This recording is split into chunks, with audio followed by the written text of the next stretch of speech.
Hello, mini ब्लॉगमध्ये तुमचं स्वागत आहे. तर डोंबिवलीला होती जत्रा, तर मम्मीने आम्हाला बोलवलेलं, तर म्हणून आम्ही घरी गेलो होतो मम्मीकडे. आणि तिकडे मग पोचल्यावरती डोसे बनवलेले ना, तर ते कोऱ्या चायसोबत खाल्ले होते आम्ही.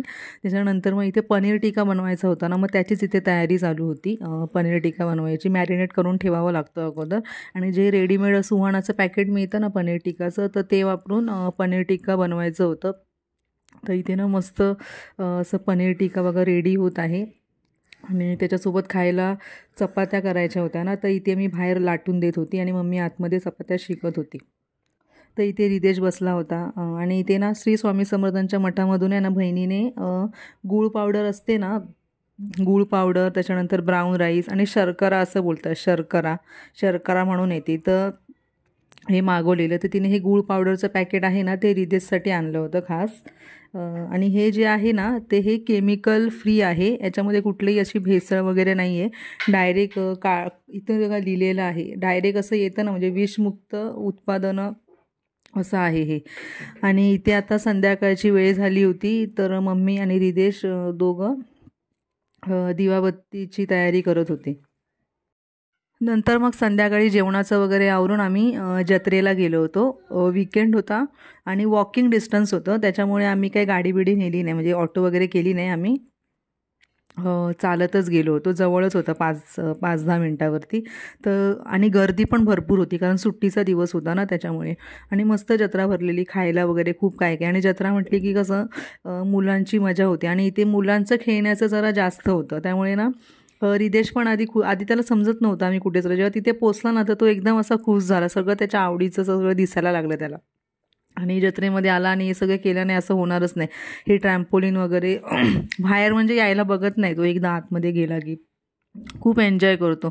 आणि इथेच जत्रेमध्येच ना नाटक पण होतं, नाटक चालू होतं दशावतारीचं. तर इथे लोक बघा, काय काय लोक बसले होते, म्हणजे नाटक बघण्यासाठी.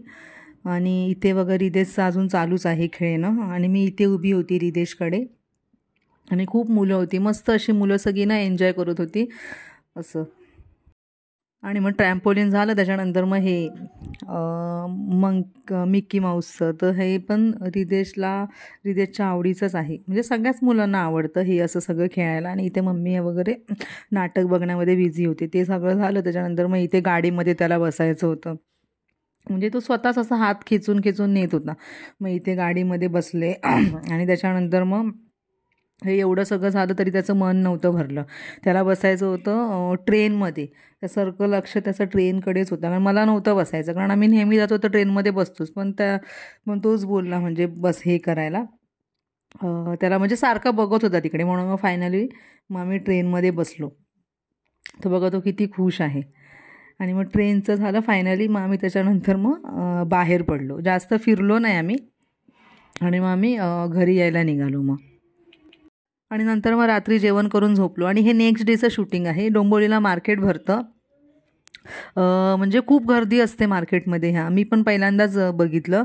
आणि सगळं म्हणजे फळं भाज्यांपासून ते सगळं खूप काय काय काय काय विकायला वगैरे येतं. त्याच्यानंतर कुर्ती बिडती इथे तुम्हाला दिसतच असेल. म्हणजे म्हणजे चालायला पण असं होत नव्हतं, म्हणजे इतकी गर्दी होती. त्याच्यानंतर ना आम्हाला ॲक्च्युली घ्यायचे होते आवळे, म्हणून मी मम्मीला म्हटलं जाऊया म्हणून, आवळे पण घ्यायचे आहेत लोणचं करण्यासाठी. तर इथे एका भाजीवालीकडे आवळे होते, तर तिच्याकडून आवळे घेतले आणि आम्ही मग घरी आलो. मग इथे थोडंसं जरा चालू होतं त्याच्या मावशीसोबत थोडंसं मस्ती दोघांची जरा चाललेली, जरा टाईमपास. नाही तर असं कधी टाईम नाही मिळत ना. आणि दुपारी जेवणामध्ये होतं नॉनव्हेज. तर ह्या ब्लॉगमध्ये इतकंच. Thank you for watching.